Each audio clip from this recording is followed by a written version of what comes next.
करता नायक नायिका के लगाव के वर्णन करता कहता तोहर कजरा है तोहर कजरा तोहर कजरा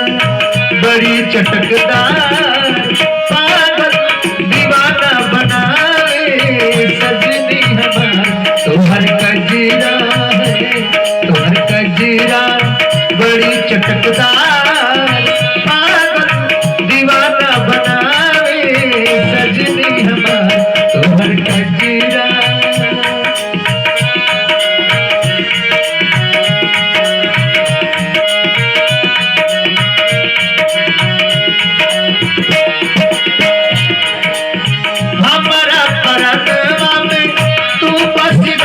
गोरी माता बतिया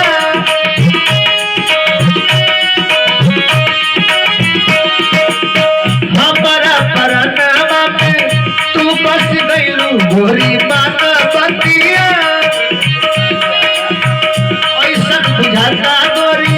मार लिहले बारू आज हमारी मतिया आजा तू आजा प्यास बुझा जा कब से इंतजार तोहर कजरा तोहर कजरा बड़ी चटकदार पागल दीवाना बनावे सजनी हमार तोहर कजरा तोहर कजरा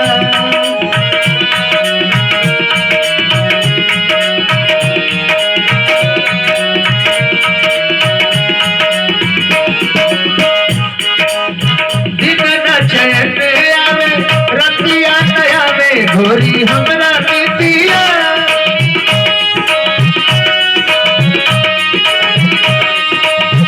दिन न चैन आवे रतिया न आवे गोरी हमरा बेटिया सूरज के ज्योत जैसन चम चम चमके लीलर के बेटिया वादा तू पैलू काहे न अइलू तोहर कजरा है तोहर कजरा बड़ी चटकदार पागल दीवाना बनावे सजनी हमार तोहर कजरा है तोहर कजरा बड़ी चटकदार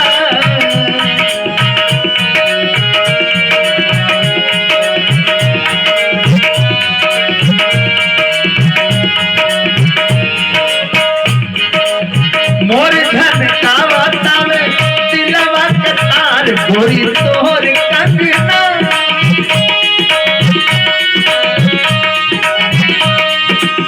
मोर धन का बतावे दिलवा के तार गोरी तोहर कंगना हमारा ही दिलवा की तू ही चकोर कब अइबू अंगना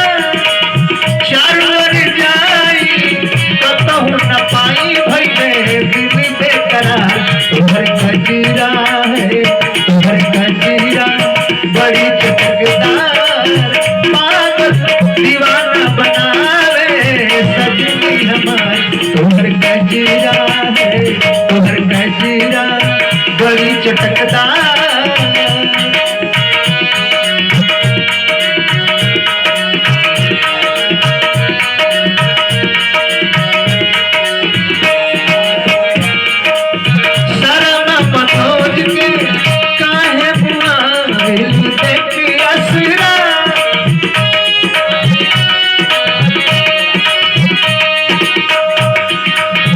उड़ला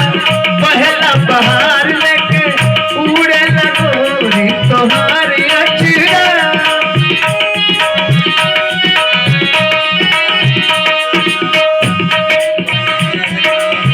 बहिया में आजा प्यास बुझा जा होई सपना सकार तोहर कजरा तोहर कजरा बड़ी चटकदार पागल दीवाना बनावे सजनी हमार तोहर